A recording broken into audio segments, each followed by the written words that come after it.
He was born in 1898. And I don't know how old he was when he came here, about 20 or something years old. I don't know that. Maybe Nellie knows.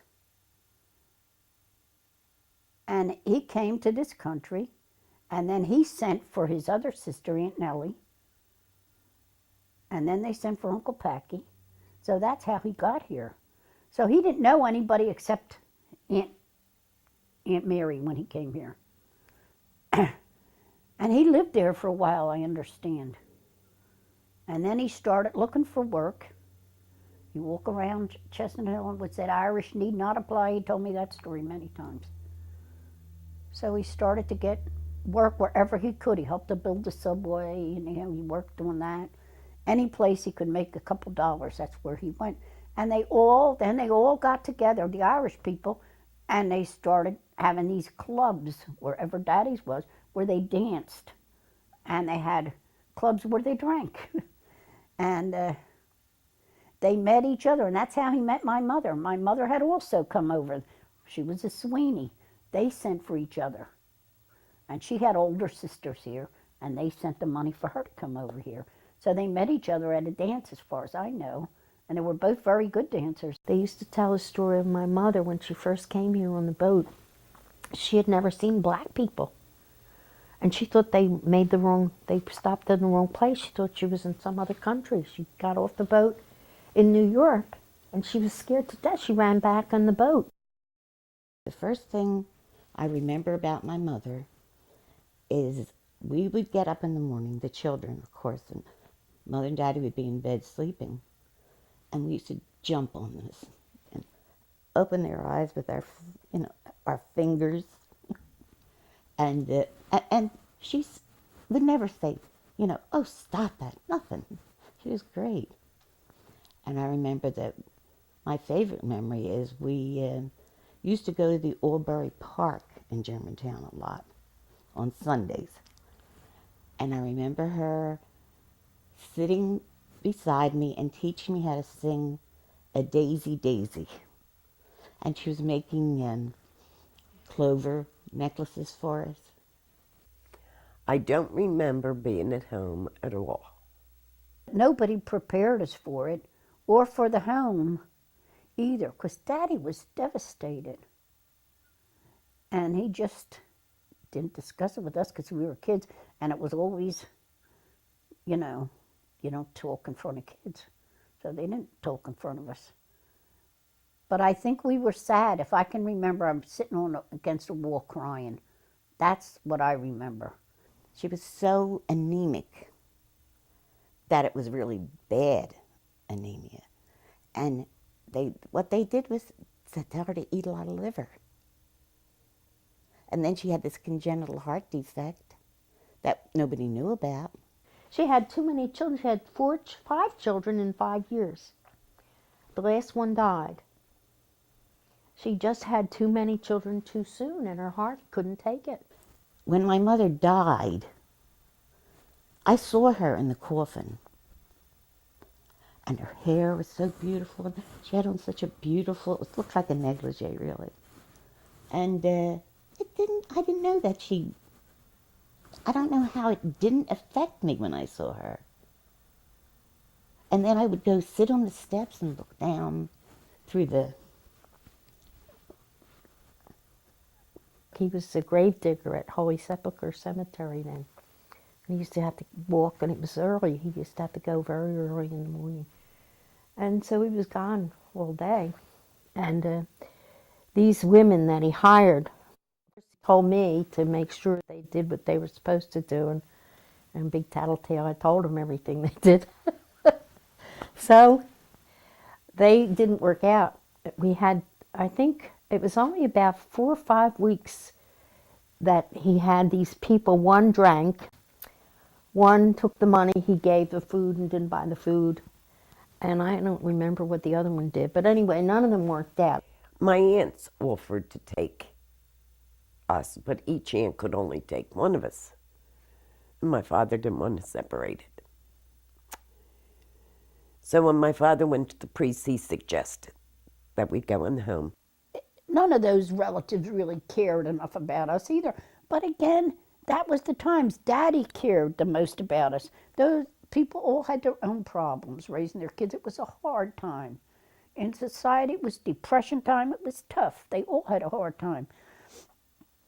But I never felt like it was a real way to live a life in this enormous place with these big dining rooms with 100 people in it and bedrooms with 50 people in it. The house was enormous. It was made out of gray stone. They used to make houses then like castles. We were little, it seemed so big to me. It was frightening. And we got to this big door that was enormous, big wooden door, rang the bell. And we all were sitting there, and then when it was time for my father to leave, it was awful. We were hanging on him and crying. And then that next morning, I remember waking up, and I was glad I was there, because then I wasn't responsible for everything anymore. You know, my father used to make me responsible because I was the oldest, and that was the way they did in those days. So I was relieved to be there. Irish people have a habit of saying to the oldest kid, and now, you know, your mother's gone and it's your responsibility, which is very unfair to do to a kid. You know, she was only 11 months older than I am. Going to the home was pretty traumatic for us.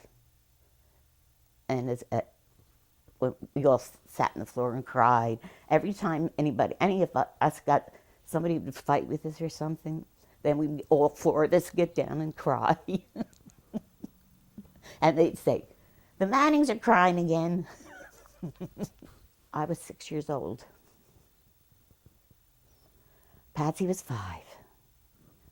And Ellie was 8 and Kay was 7. I used to climb in bed with Mary every night because they would turn out all the lights and it was real dark and it was a great big room and I was scared. So I used to climb over in bed with Mary. But if the nuns caught me, they would yell at me because they said it was immoral for me to stay in bed with my sister. I mean, they were weird. Well, little kids, like 4 or 5 years old, we'd have to put a towel around them when they were in the tub. And you couldn't hardly wash them. Maybe that was the reason. Don't wash from here down. You know, it was crazy. When we took a bath, we had to wear like a linen, but not linen. I don't know what it would be called. And you had to wear it in the bathtub. You couldn't be naked. Now, Patsy was like 7 or 8 or 9, maybe. I forget, maybe 8. She was taking a bath and she didn't have the thing on or it fell off. And this nun started to hit her and I jumped on her. I'll never forget that. She was going to hit her because she didn't have the damn thing on her. She was a really nutcase, that woman. They used to lock the dormitories during the day because they didn't want the kids messing up the place, I guess. And our Patsy used to climb from this window to the window in the dormitory, which meant, and if you look down, it was straight flat down to concrete. She would put her foot up and take it and put it over into the other window in that other part of the building, that if you ever fell or slipped or anything, you're dead duck. There was no place but straight down. Patsy did that a lot of times. You would get out of that window and climb around on the edge of the building to get into the other window to open the door for the high school kids. I used to do that all the time. Now when I think of it, I think I had to be out of my mind. She was so cute and she was so full of life. And he was always afraid for her because she was daredevil, you know. She didn't have any fear.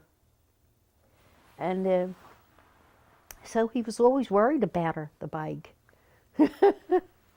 Oh, she was a cutie. We had a hill outside of the old building, and it was like high, and then it would go lump, lump, lump. And one kid would be on the bottom of the sled, and by the time you got down at the end of the hill, there could have been 5 kids on top of you, because as they came down the hill, everybody jumped on top of everybody else. It was really neat. We had a lot of fun. We really did have a lot of fun. And Nellie was always the sweetest thing. And we all read, but Nellie read when she was, I remember in the morning, and they had big sinks in the home, and we each had a place to stand. Nellie would have a book, her glass balancing the book and washing herself and reading. In this one library, they had these books, a whole wall, books in back of glass cases.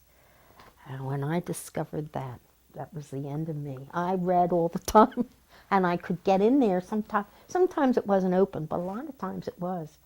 And I sometimes would sneak the books out. They were all the old classics like Thackeray and Dickens and all those. Boy, I really, and then I never kept my eyes out of a book. I loved that, and that was great for me. Aunt Kay was very independent and way more daring than any of us ever were. She did what she wanted to because she hated it at the home. She hated it from the first minute we got there. It wasn't a happy upbringing, even though we had some happy times. It wasn't, I accept it, and I'm not angry anymore, but I wish I didn't have to live there. My father gave Nellie $1, that's every week, 50 cents for her and 50 cents for Pat. Then he gave Kay $1, 50 cents for her, 50 cents for me. And every Saturday, I'd say to Kay, I want my money. And she would say, you're not getting it. All the time. It drove me crazy. I was like, I'm not giving it to you. Until finally we'd fight. And I knew what I was doing, that I was going to get into a fight. And I would get into a fight anyhow. And afterwards, I'd think to myself, you know, you had to lose. I knew I had to lose the fight because I was wrong. And I would have fingernail marks all over my arms. And I used to put wet towels on them. And walk around like, oh. Mary was a pretty little girl. She could sing, she could dance, she could do everything. She was in all the plays. And the people who came in, the ladies auxiliary and all, they always liked Mary because she was cute. She was really cute. So she must have felt pretty special at times. I had good times in the home. I really did. Because I sang and was in all the shows. I had the lead in the senior play when I went to high school. I was the Lady Catherine. And I think I was jealous of Mary because Mary had this family that used to get her, bring her things and take her out, and we used to hate it. But it wasn't Mary's fault. It was that nun, Sister Mia. Sister Amelia was the bane of my existence. She liked me. And I know the reason was because I was in all the plays and I sang. That was another thing. We went to visit relatives. My father used to make poor Mary perform. She'd have to get up and sing. Oh, poor Mary. She hated it, but he made her do it. Come on now, sing. Come on, sing for them, Nellie. Sing for them. So, and the rest of us would sit there with our... And the kids picked on Mary on account of it. See, what you did is you kept your nose clean about the other kids. You never told on anybody. And you weren't supposed to tell on anybody. So you weren't supposed to be perceived as being a buddy of a nun either. But all the kids in the home had the same problem we did. They didn't have, some of them had both parents, but most of them didn't. And it's put us all together in a home, all the motherless children. We got 3 meals a day during the Depression, so when you look back on it, at least we had food. Like Daddy used to say, you have food in your belly and a roof over your head. What more do you want? That's what he said. The nuns who hit people, like Kay, imagine what that nun did to her, dragging her down the flight of stairs. I was coming down the steps out of the playrooms, and this Sister Amelia was walking across, and she saw me, and she said, "What were you doing over there flirting with the boys? I heard all about it." I said, "What?" I wasn't flirting with any boy. She said, oh yeah, I heard you in a group of you, and there wasn't anybody else with me. I said, I was not. She said, you were so. I said, I was not. She came up and she got me by the hair. She dragged me down the steps by the hair and beat the hell out of me. And she told me, yes, you were. And I said, no, I wasn't. The more she said, yes, you were, the more I said, no, I wasn't. So she finally said, you go up and sit in the clothes room. That was like the auditorium, but they called it the clothes room. And I said, I will not. And I never went. She won't let anybody talk to me for I don't know how many days, but I never did go. And I was very proud of myself because I didn't do what she said I did. She was mean, that sister. She didn't like me. I don't like her either. Kay got hit a lot. Kay really did. One morning, Strester and Strester and Sterita beat her up. RK. Two nuns. Yeah. Two nuns together. Two nuns together beat RK up. What for? I don't know. I don't know what she had done before, but this was in the morning. I mean, she had been asleep, and they woke her up, beating her up. And I remember all of us sitting up in our beds, screaming, leave my sister alone. Daddy went to her and said, how come you hit Catherine this morning, or Kay, or whatever. They called me Khaki when I was real little. And she said, I don't know, the sister said. She said, no. Well, she didn't like me, I guess. I don't know. One Sunday morning, one of the other kids and I were walking up the back steps, and we were singing really loud, Little Maiden of Japan, as loud as we could sing.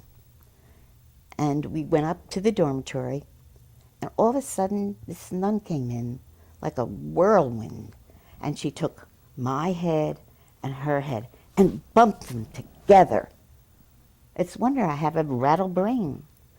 And it hurt. I mean, they didn't care. And she just walked away and never said another word about it. And she did that because they were in church, and they could hear us singing. Well, how bad is that? For Pete's sake. Now, I think they were thwarted. Most of them didn't stay there too many years because their goals were to get out of there. And I think that's how they treated us. They just weren't, that wasn't their end, that what they had in mind. They were either going to go up to Utica, New York, or down to Maryland. This one nun, Gervais, she was a sort of a dreamy kind of a person who read a lot and was kind of half there and half not there, if you know what I mean. But she was all right. She was nice enough. And I was in the little kids' playroom, and I don't know what made me walk into the big kids' playroom. I walked in, and here she was sitting on the Father Ganley's lap. And I didn't think anything of it. That's how dumb I was. I just went, hi. And I walked out again. A couple of days later, Father Ganley, he called me over, and I went over. He gave me $10. He said, share it with your sister. And that was a lot of money in those days. I always felt guilty because I don't think I shared it with them. I think I kept it all. Big pig.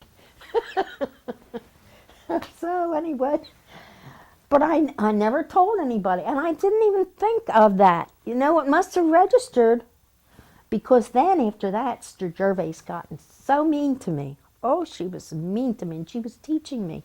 She was the 7th and 8th grade teacher, and she really got terrible. I couldn't do anything that she wasn't yelling at me, punishing me. So, and I didn't connect it. I really didn't. I was so naive. Well, anyway, at the end of the year, school year, after we graduated from when we were going to high school, we had like a ceremony after 8th grade, and she came over and she said she was sorry. And I didn't know what she was saying she was sorry for. We sat in the refectory, we called, where we ate. You were assigned seats by age. I think they were by grades. And you had to sit there, and you kind of moved up as you got older.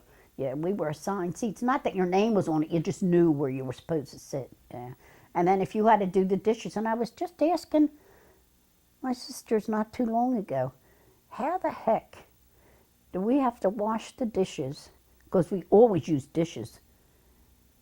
And you had a big bowl or 2 big bowls at the table, plus the plates, the knives and forks and spoons, glasses, cup and saucer. If it was the high school kids got coffee in the morning, It was very good too. And that you had to wash so many tables, even if it was 2 or 4 tables. How did we stand out there and there were only 2 sinks out in the hall? You didn't get jobs until you were like in 5th grade, like until you were in 5th grade, and we weren't big enough to get jobs. And I guess that's when somebody took care of you, and then when you were in 5th grade, you took care of somebody younger than you. I think it was about every month or every 6 weeks we got our duties changed. And they called it out like on a Saturday morning. Nellie Manning kitchen, Nellie Manning refectory. Ugh. And then you'd hear all the kids complain, oh, Christ, I got that again. And you'd say, Christ. We'd say, oh my God, I got that again? That's unfair. Blah, blah, blah. You'd hear all the kids yelling. I liked working in the kitchen. That was my favorite job. Yeah. One of the jobs was you had to scrub down the back steps. There was 69 of them, and they were wooden. And during the week you had to like dust them down, but on Saturdays you had to scrub them down.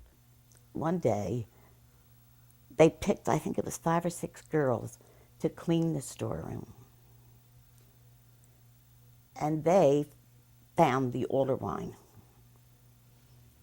And they really got bummed. Really did. And it was like, it was so energizing. You know, we were all so excited when these drunken kids come staggering in. And the nuns were like beside themselves, and that was great for us, you know. So I had a great time that night. They were saying crazy things, and poor one girl was throwing up her. But imagine drinking the older wine. And it was, they got in a lot of trouble, but it was worth it for us because we had that to talk about for, years. Remember the time the kids got drunk? We used to want to see the nuns when they were in bed, so we would try to climb up and look over. A couple of times we saw Starita. We used to climb up on the edge of our bed and see if we could sneak in, look over, you know, and they would take it off at night. So she was asleep, and we saw her a couple of times, Starita. We didn't see any of the others. Thing I think that saved this is us against the nuns. Because when when the girls got drunk, it was such camaraderie. Like, everybody was so thrilled, yay! Because they got drunk and made all this excitement for a couple days. Whenever anything like that happened, we all felt good. Anything that wasn't nailed down, Kay took. Even fruit and carrots and potatoes and everything. Get them out to the kids. Cakes, anything. I had a key to the storeroom that I bought at the 5 and 10. We go in there and steal cakes and get them out to the kids. Not that I wanted it myself. I just liked doing that bad stuff. We used to have these big iron things to hold the door stops open. They were heavy iron things. And I used to sell them, and I can't remember where I took them to sell them, and then I'd keep that money myself. Of course, I'd be in trouble if I ever got caught. I never told a soul. I did it all by myself. Never told Daddy, never told anybody. So I could buy myself a coconut, or I probably didn't get as much as the damn thing was worth, because what would I know? But I don't know how I knew it. I don't know where I took it, but I know I sold them. Yeah, oh, sure, we all tried to steal food if we could because we were hungry. We're always sneaking things in our pocket. Bread even. I remember getting stale bread and it tasted like heaven.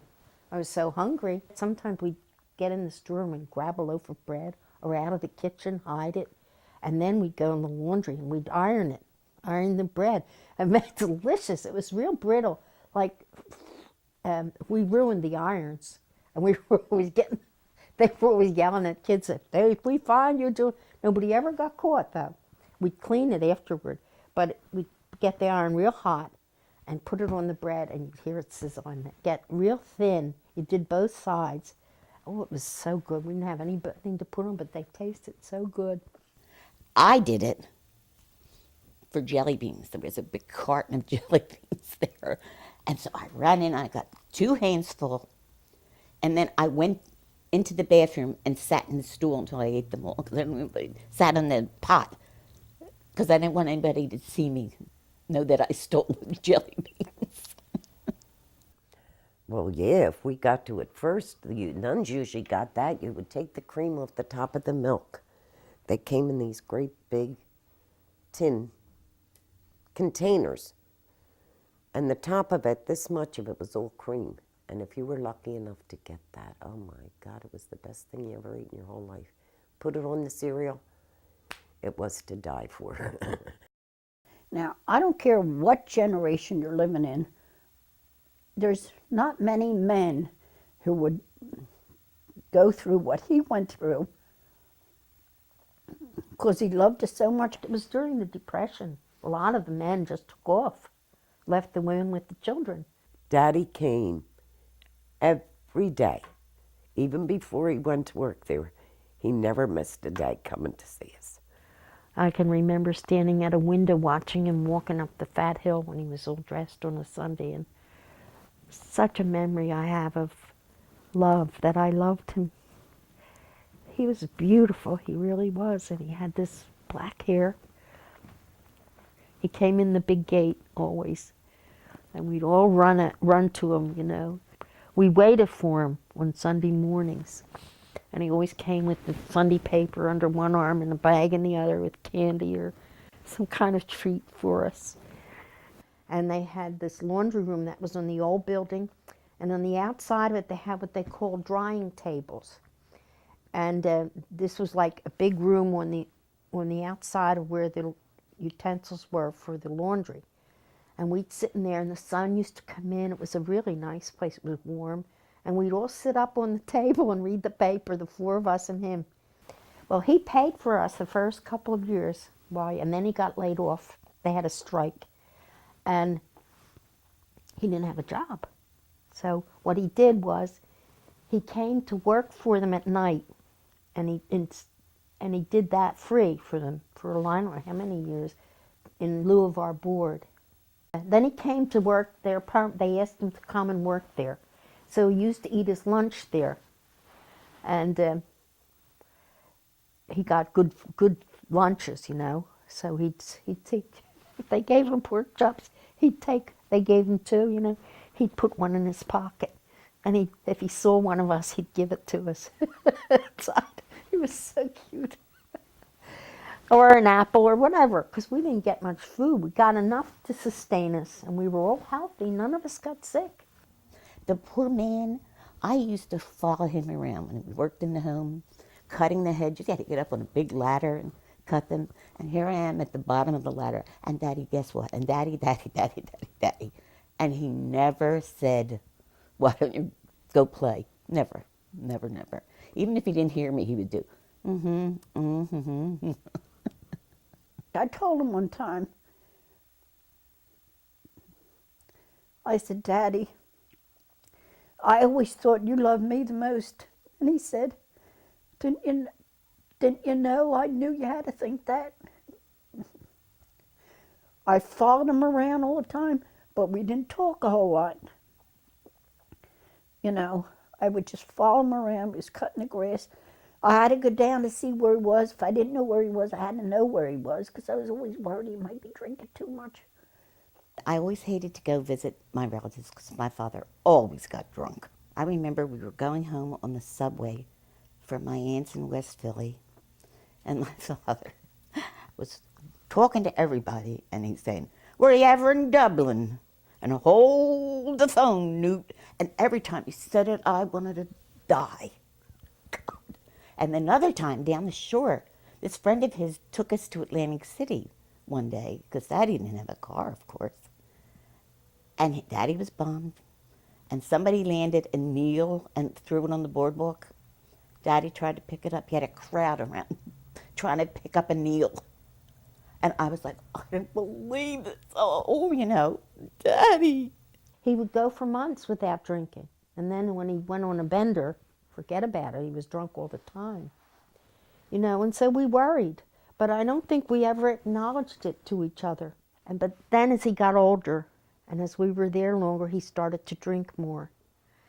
I don't know what caused it or why, but he used to come on Sundays and he'd be drunk. Oh, and we hated that. Especially, Mary used to be afraid, but I used to hate it because I used to get mad at him. we didn't want him to come then, or we didn't want to go down to see him. And then you'd be ashamed of yourself for feeling that way, you know? Poor guy. We're from a very Irish background. And there, you don't dredge up things like that. You keep everything to yourself. So we never really questioned Daddy much at all. We should have. He would take us out, and he would stop in the tap room, and we never asked him for anything. It's hard for me even to understand our devotion to him. We would never tell him anything that he wouldn't want to hear. We tried to keep him away from anything to worry about. For some reason, Daddy had to be protected because he was sad. Daddy was sad. Really, my love of movies started, though, with my father. He used to take us on Sunday. Sometimes he'd take us to 2 movies in one day. Boy, that was a big treat. He'd take us to movie, and then he'd take us to Linton's for dinner, and then we'd go to another movie. Oh, that was great. We loved the movies. We went to movies every chance we got. We were only allowed to on a Saturday and Sunday. And everybody would get together and say, all right, who's going to ask if we can go to the movies? You had to get permission. And talk for that, like for about an hour. I'm not doing it. You know, you do it. And then finally we go up and knock on the door of the community room. And Sister Carmelite, who was our superior, would come to the door, and we used to tell her it was a cowboy movie most of the time. The Walton was on Chelton Avenue, which was maybe, say, 10 blocks from the Gonzaga. And if they got a Shirley Temple movie in during the week, the movies only stayed at the most 3 days in any theater. And if they got a Shirley Temple movie in on Tuesday and was going to leave on a Thursday, then they would invite us to go. And the nuns would take us. We would not go to school that afternoon. We would go to the movies. Yeah. Gimbel's, who owned Gimbel's department store, used to take us every year to the circus. And I look back now and I think that was wonderful of that man to take all the orphans. I really do. But we hated the circus. I hated the circus. I think my sisters did too. It stunk out loud. And you saw all these people that were too skinny or too fat. It was horrible. But the boys, you'd see the boys from the other places. My husband told me one time, my mother used to say to me, if you don't behave, you'll go where those kids. And he says, we'd go to the circus and the orphans would be there. You're going to go live in the orphanage. His mother used to threaten him. And he said, we all thought you people were weird. See, because we were there with nuns and all together. And we went to Woodside Park for the orphans outing, and that was a really fun day, because there you saw boys. You could talk to boys, other orphans. But that was a great day. We loved orphans outing because then you saw boys too, because you really didn't see too many boys because we lived in a home with all girls except an older boy. And we had the park to ourselves the whole day. But the boys would come from the other orphanages, the boys' orphanage. And we loved those days because then they would whistle at us or say something to us or walk with us. And I thought that was nice. I remember so well when I realized I really liked boys. I went with one of the girls who was in the home and had gone to live with her mother in an apartment. And we were outside. There was snow all over the ground. And these boys started throwing snowballs at us. And that's when I thought, God, they're cute. As far as talking to boys, like a one-on-one thing as a friend, you didn't know how to do it. It was like they were in a whole other culture. Nobody dates or anything. I got out of high school when I was 18. I never had a date. I never knew any boys. But I never could get really, really close to anybody because I couldn't see them after school. I couldn't go at night out with them or anything. So you just kind of put one foot in front of the other and did what you had to do. Kay was very smart. And what she did well in school. She really did. And I think she was so much more independent than we were, or practically anybody in the place was. So they offered her a scholarship, I forget the name of the place, in Emmitsburg, Maryland. And Daddy talked Kay out of going, which I still think was a mistake. I really do. But of course, Daddy told me not to go because he said I would have been treated like a poor kid because it was a place where kids with money went and like a boarding school type of a college. And he said, you would have always been the poor kid. We got to go to the senior prom, and I didn't want to even go because they arranged the dates. The one that was with Winnie, he was a relative of Maggie Brown. Now, Maggie Brown was the one who worked in the laundry, and he was her great nephew or some dumb thing, but he was really cute. And we all went, and there wasn't enough room. I think one of them had a car, or I don't know how it worked, but we were all sitting in the back, the 6 of us, and we had to sit on the guys' laps. And then they took us home. We got home regular time and all. I think we were late and we snuck in, or forget. But anyway, I wrote to Aunt Kitty, and I told her all about it and sitting on the guys' laps and how much fun. Didn't the letter come back? And they read our mail, made me read the letter out loud, and I was asleep. We were Winnie and Claire Hogue and I. We were the seniors. And we slept in that. We had gotten special permission, special compensation because we were seniors. We slept in a separate room now. We had our own desk. We had lockers. And it was like privileged. They took it all away. And from them, too, from Winnie and Claire Hogan, I felt so bad. Nellie said that she sat on the guy's lap in the car. That was no big deal. The letter was nothing. That was the end of it. That's the only time they were allowed to go to the prom. That was the prom. And from then on, nobody was allowed to go to a prom. So, she wouldn't let us go to a dance when we were younger. When they took away the privileges, Patsy was the one that made me feel better. And I guess I talked to her. I don't know. That I never talked to Kay.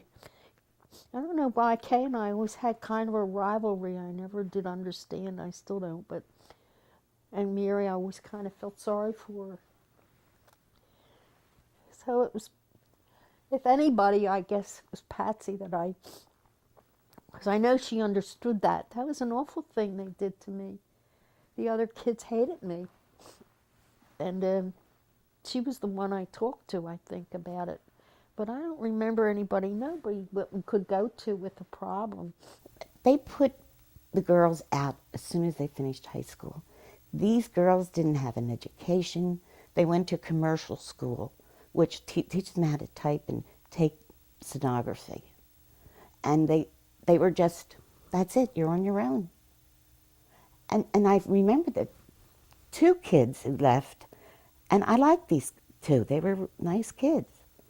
And I heard later that they both were pregnant and no husband, and somewhere, I don't know where they were. And these 2 kids didn't have any parents. They had nobody, nothing. I remember one time, this other couple of girls and I went to see this one girl who had been in the home. And she had an illegitimate baby, and she was a whore. She was living in this awful apartment. I don't even know how we got there. Winnie took us. I don't know how she knew to get there. But I'll never forget the horror of that. See, if we didn't have Daddy, the same thing would have happened to us. I know it would have happened to us if we didn't have Daddy. Those kids got out of that home. They had to leave. Nobody ever tried to follow up on them to see where they were, to see what they needed. How did they know how to go look for an apartment? How did they know a neighborhood to look in? How did they know how to find a job? Who helped them? Nobody. Nellie was first out, and she only got out, she graduated in June, and I graduated in August. And Aunt Nellie had an extra bedroom because she only had 1 kid. So I don't know how Aunt Nellie and Daddy talked. I don't know how that happened, that Nellie went out to live in West Philly, and she wasn't thrilled with that either. They had during the war, which is called an accelerated course at Little Flower. If you had enough credits, you could take just the majors like English, of course, religion, a few subjects, and graduate at the end of the summer. So I graduated in August. I should have graduated the next year, 45, but I got out in 44. So Then once you're graduated, they expect you to leave. They don't care where you go. Nobody pays any attention. My daddy at least knew where we were. None of those kids, if they didn't have a parent, nobody knew what happened to them or where they went or anything. Nobody gave them any money. Nobody found them any place to live.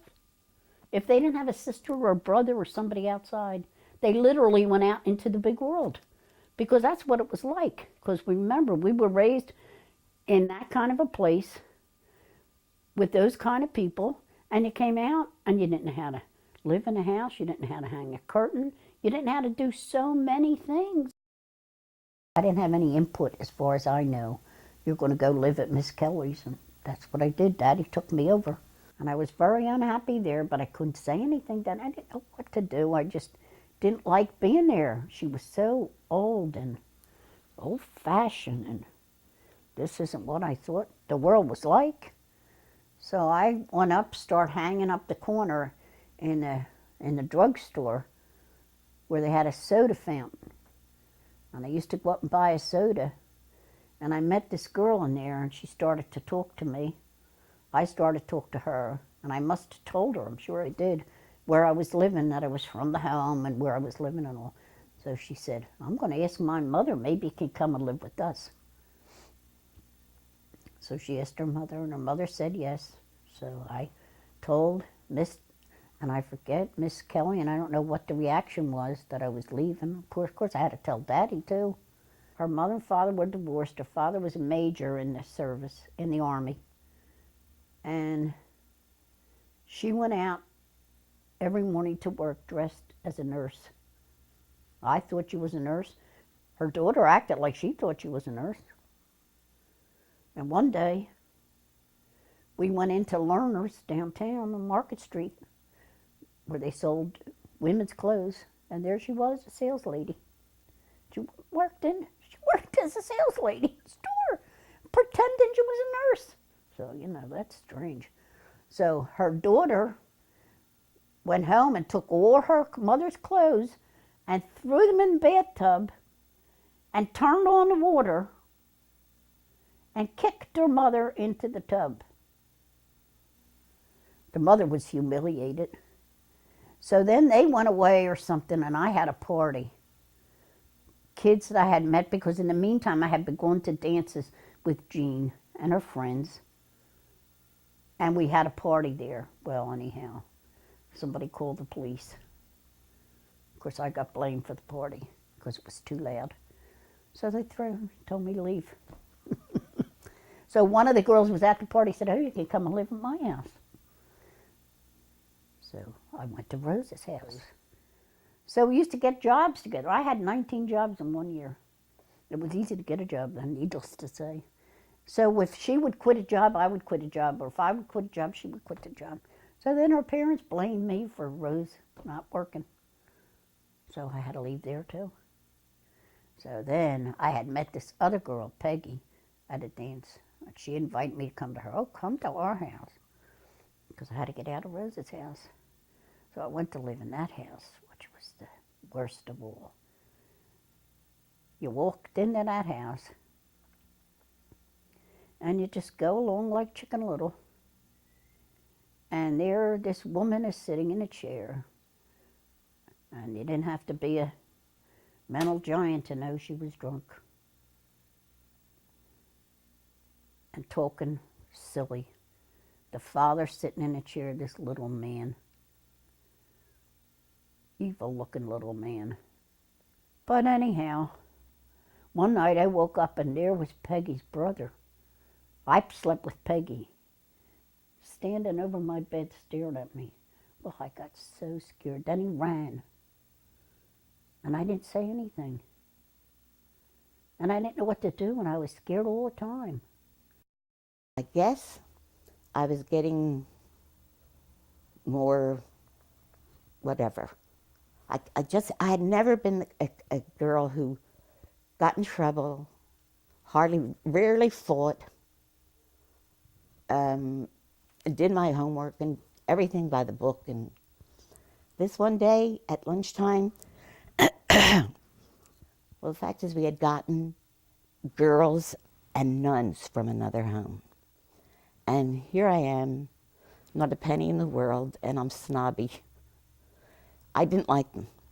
They were rough. Their voices were like that. They just were so different. And two of those sisters who came with those girls were serving lunch. And they had it on, we used to call it a cookie pusher, a cart, to push the food through to the refectory. And all of a sudden she said, "No one is getting served until I have absolute silence in this place." Well, we weren't used to being treated like that. It's like you're really in a home, you know? And I picked up a fork and I started tapping on a glass. Tap, tap, tap. And she said, "Stop that." And I didn't. I just did it again. I can't believe I did that. That made me feel good. And then she said, "Get out of here, Mary Manning." So I opened the door and I slammed it real hard. And I was walking down the hall, and all of a sudden, somebody tackles me. I'm on the floor. She had me against this pipe, banging my head. Oh, the pipe wasn't real big, like that. And I mean, she tackled me. She really did. Well, then I came out and Emily's on top of our Mary, so I just sat on top of her and beat the hell out of her and knocked her cornet off. And one of our nuns, Sister Angela, told somebody to go get my dad. And when my dad came in, he said, "Get off that child." She was still had me on the floor. And we had to leave that night. Patsy and I had to leave. I was so relieved to get out. At that, I was 17 years old. And you can't push stuff down forever. I went to Dr. Brophy's. He was a dentist. He was the dentist from the Gonzaga. Now, Mary didn't go because they just wanted me. They didn't want Mary. I had the whole third floor in their house. They had a beautiful house in, I guess you'd call it West Oak Lane in St. A's Parish. It was a big single home. It was a beautiful home. And I had the whole third floor. Beautiful bedroom. But I had to do all the work in the house. And I forget how many houses we were in. My favorite, and I think her favorite too, I think that was the second one. It was a wife, 2 children or 3 children, and the husband was away. I mean, it was during the war, in the service. And she was so nice. It was just like living like people do in their house, you know, little house, and she was so nice. She would yell if, you know, to tell us not to do something, and she corrected us. It was just like your mother, almost. And when her husband came home from the service, we had to leave. Then my father he lived at Bernie's. Then Mary wanted to leave Schubert's. And he got a room for Mary and I in Bernie's, where he was living. Now, Mary and Mrs. Burney and I slept in the same room. And Mary and Mrs. Burney slept in the same bed, and I slept in the cot at the end of the bed. And Mrs. Burney used to snore real loud, and I used to hit Mary to make her hit Mrs. Burney so she'd stop snoring. She was riding to work one day with this man who was her boss. He would pick her up. Nellie, Patsy, and Mary lived with Mrs. Burney, and Daddy had a room there too. And poor Mary had to sleep with this little old short fat lady who snored all night. And she was very unhappy, and she was crying. And of course, she got it out that she told somebody, which was great. So he says, "Why don't you and your sisters get an apartment?" It never occurred. Never occurred to me. So it was just going to be Kay, Mary, and I in the beginning, because we thought Nellie was happy at Aunt Nellie's. But we were talking to Nellie, and she said, "You weren't going to ask me to go." Because she didn't want anybody living at Aunt Nellie's either. So that's how that happened. He took Mary that day and got the apartment. The thing that was hard leaving Gonzaga was leaving each other. for me. And then going into that silent house and moving so far away. I think if we had been closer together, it wouldn't have been so bad. That was difficult. But of course, when we all got back together, that was really a happy time. It really was. I remember one time when we lived in the apartment, first one, we had this little grocery store where you got off the bus. And I remember walking up the hill and carrying the groceries, and I had 2 bags and, you know, with handles, and skipping because I was so happy to get there and to be in there and be with us all together. That was a very happy time. We could stay out all night if we wanted to, which was so brand new to us. And we could relax, and nobody's telling you go to bed at 9 o'clock. We had fun at that apartment. We really did have fun. Daddy came every Saturday. He had half a load on lots of the time, but he was cute. That was the best time of my life. The apartments. Oh, until I got married. I think my father expected us to ask him to come live with us. And I'm sure he did. And none of us really wanted him to because he was drinking bad. And Mary especially was so afraid of him. Nellie and I shared a bedroom, and Kay and Mary shared a bedroom. And Kay would get up in the morning and wake everybody up. She'd make a pot of oatmeal and wake everybody up. Come and get your CC. And Nellie and Kay used to fight every morning because Nellie didn't want to get up. And Kay would be saying, come and get your CC. Kay was a big tease. And Mary just went along with the program. Mary was always very easy to get along with. I had a boyfriend, and so did Mary at the time.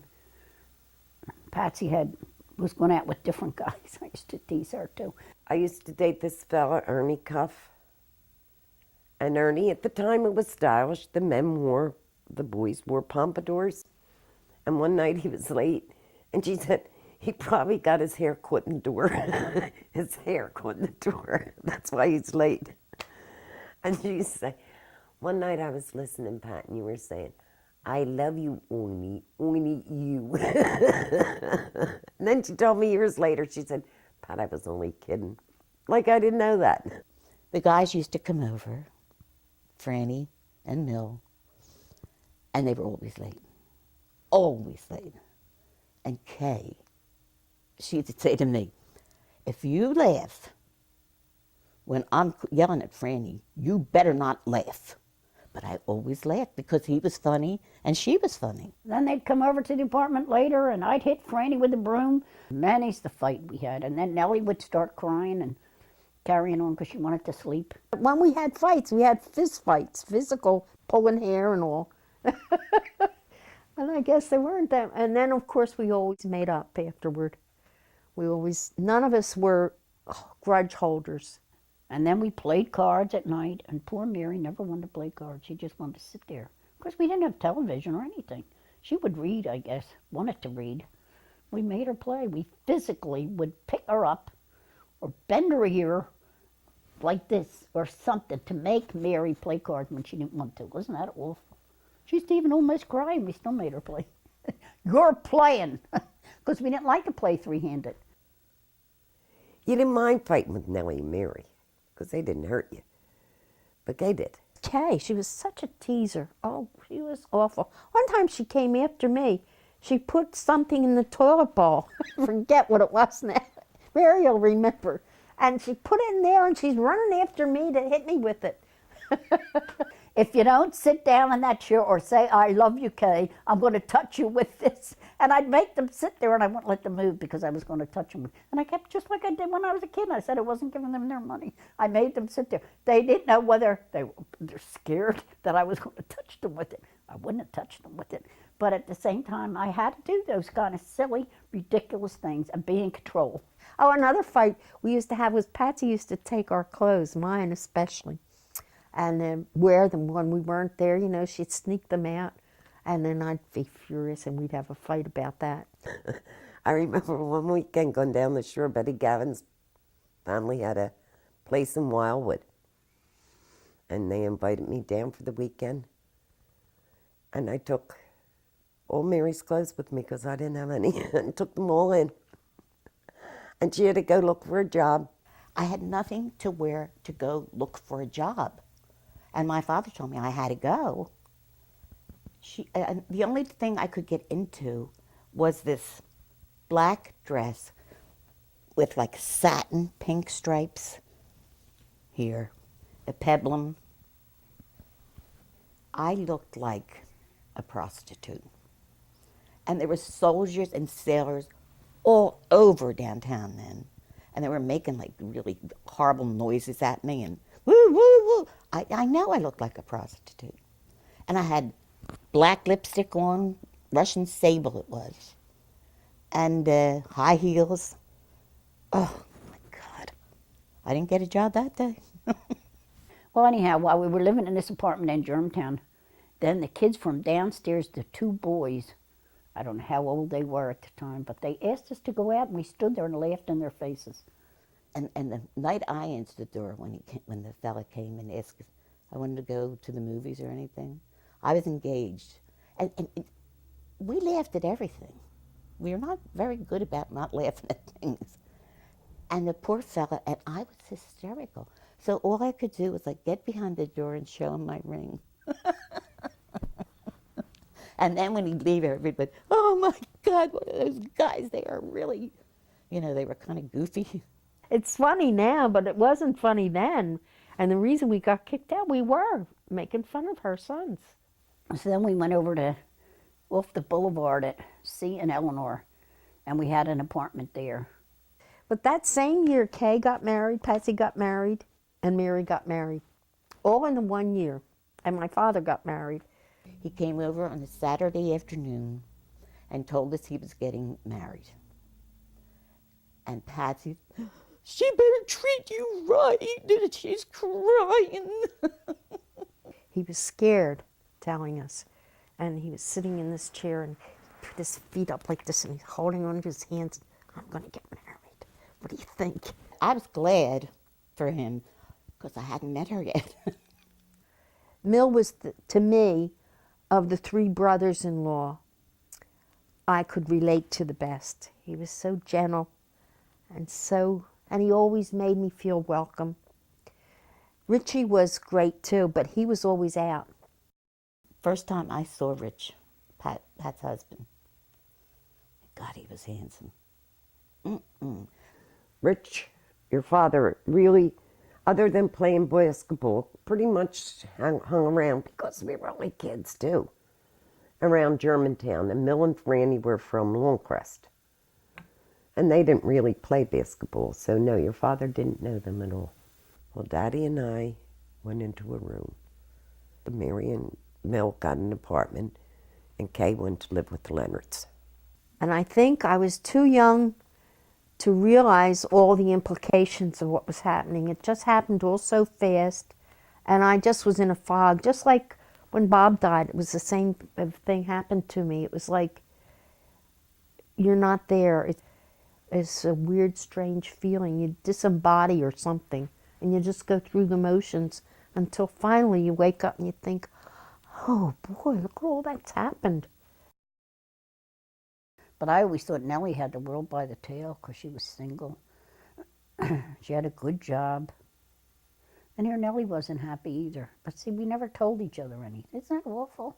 Never told each. We never really talked until we got older and had kids of our own. And then when I finally learned to drive, I would go out on a Friday night and pick up the kids, Nellie and Pat, wherever, whose house we were going. To Mary's a lot, and to Patsy's sometime. And to Nellie's too, I guess. Nellie learned to drive after I did. And then we'd sit around and talk about our kids, all the kids, and the cute things they're doing and all this stuff. And then we talk about the home all the time, and I think that did us good to talk about it. Now that was down by the laundry, right? Yes, Where he lived. yeah, Okay. it was right, yeah. Okay, that's it was what I thought. probably the coal bin. Yeah. Weren't you guys afraid of him now? I would Well, never see, want to because he be. never talked to you afraid of that hardly. kid with the rat. Oh, yeah. Oh, yeah, he came. Crazy Jimmy. We're the girls from the Gonzaga home you hear so much about. The people stop and stare at us whenever we go out. As we go marching and the band begins to Y-E-L-L, you'll hear us shouting. The girls from the Gonzaga home are on their way. That was defiance. But we did sing that. Daisy, Daisy, give me your answer true. I'm half crazy, all for the love of you. It won't be a stylish marriage, I can't afford a carriage, but you'll look sweet upon the seat of a bicycle built for two. You have a good voice. Yeah, I used to sing.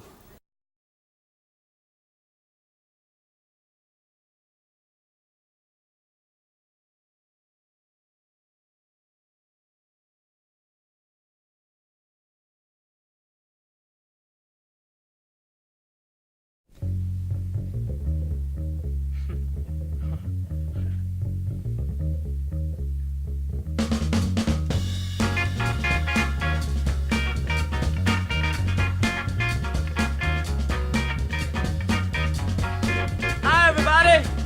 I'm Archie Bell of the Trails of Houston, Texas. We don't only sing, but we dance just as good as we want. In Houston, we just started a new dance called the Tighten Up. This is the music we tighten up with. First, tighten up on the drum. Come on now, drummer. I want you to tighten it up for me now. Oh, yeah. Tighten up on that bass now. Tighten it up. Yeah. Now let that guitar fall in. Oh yeah. Tighten up on the organ now. Yeah, you do the tighten up. Yeah now. I said if you can do it now, you sure will be tough. Now look here. Come on now. Now make it mellow. Just tighten it up now. Do the tighten it up. Everybody can do it now. So get to it. We're gonna tighten up. Do the tighten up. You can do it now. So baby get to it. Do your left now. Do your right. Everybody can do it. But don't you get too tight. Come on and tighten up. Tighten it up now. Tighten it up now. Tighten it up. Do the tighten up. Come on and tighten it up. Tighten it up now. Come on now, Billy. Tighten it up. Oh yeah. Sock it to me now. Tighten it up. Come on. Tighten up that baby. Oh yeah. Now look here. I want that guitar to fall in on there. Tighten it up now. Oh yeah. Now tighten it up, boys. Yeah, now everybody tighten it up now. Now look here. We're gonna make it mellow for you now. We're gonna make it mellow now.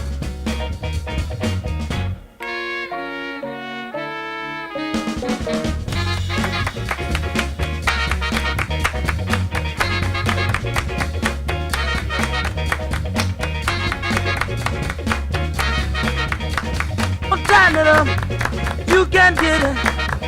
Move to your left, move to your right. Tighten it up now, everything will be out of sight. Come on and tighten it up now.